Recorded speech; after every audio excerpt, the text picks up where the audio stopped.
আমি অধ্যাপক ডাক্তার তাপস চক্রবর্তী, নাক কান গলা বিশেষজ্ঞ সার্জন।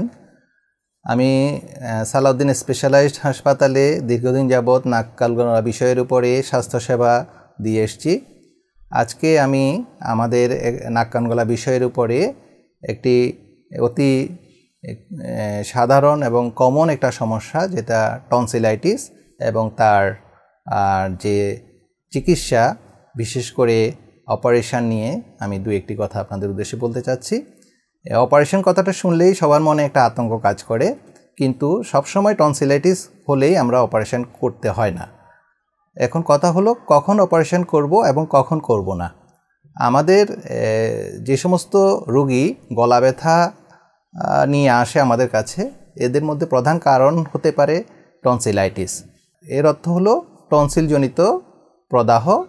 এর জন্য এই ধরনের একটা সমস্যা থাকে, যারা ঢোক গিলতে পারে না, খেতে কষ্ট হয়, শরীরে জ্বর অনুভব হয়, কারো কারো প্রচণ্ড গলা ব্যথা হয়। আর এই টনসিলাইটিসটা সচরাচর অল্প বয়সের বাচ্চারাই বেশি ভোগে থাকে।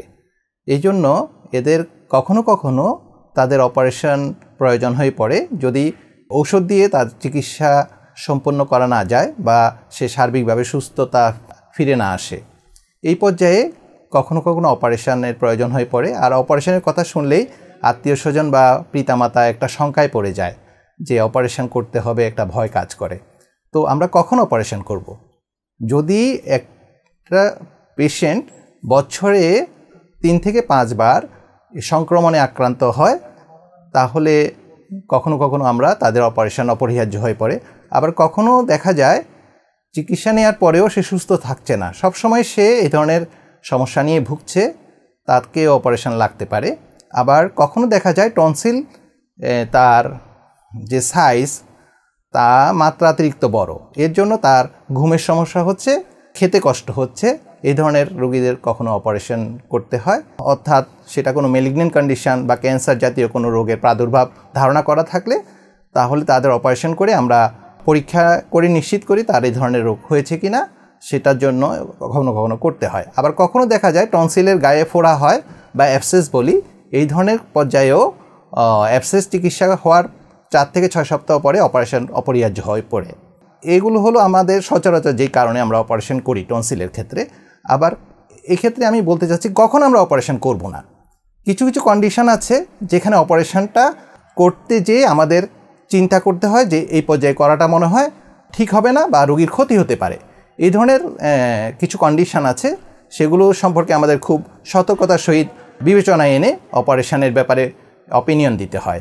সেগুলোর মধ্যে আছে যেমন, একটা পেশেন্ট যদি রিসেন্ট একটা ইনফেকশানের হিস্ট্রি থাকে, হয়তো তার এখনই জ্বর আছে, গলা ব্যথা আছে, বা একিউট ইনফেকশন যেটা আমরা মেডিকেল টার্মে বলি, এই ধরনের কন্ডিশনে আমরা অপারেশনে যেতে চাই না বা অপেক্ষা করি।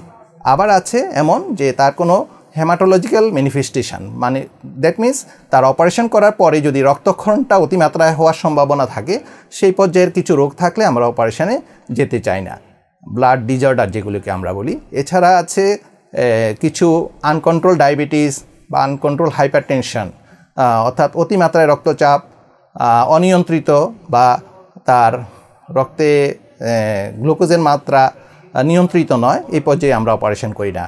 আবার এমন যদি হয় পেশেন্টটা প্রেগনেন্ট মাদার, সেই পর্যায়ে ওই সময়ে আমরা অপারেশনে যেতে চাই না।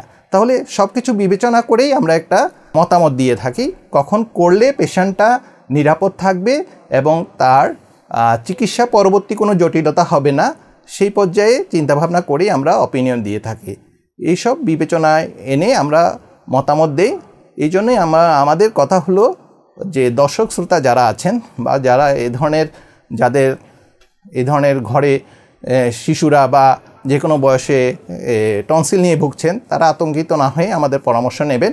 আমরা বিবেচনায় এনে যদি অপারেশন প্রয়োজন হয় তখন অপারেশনের মাধ্যমে চিকিৎসা হবে, আর যদি আমরা ওষুধ দিয়ে তাকে সুস্থ রাখতে পারি, আমরা সেইভাবে বিবেচনায় এনে আমরা তাকে সুস্থ রাখতে চিন্তা করব। আজকে এই পর্যন্তই। সবাই সুস্থ থাকবেন, ভালো থাকবেন, নিরাপদ থাকবেন। সবার জন্য শুভকামনা থাকলো।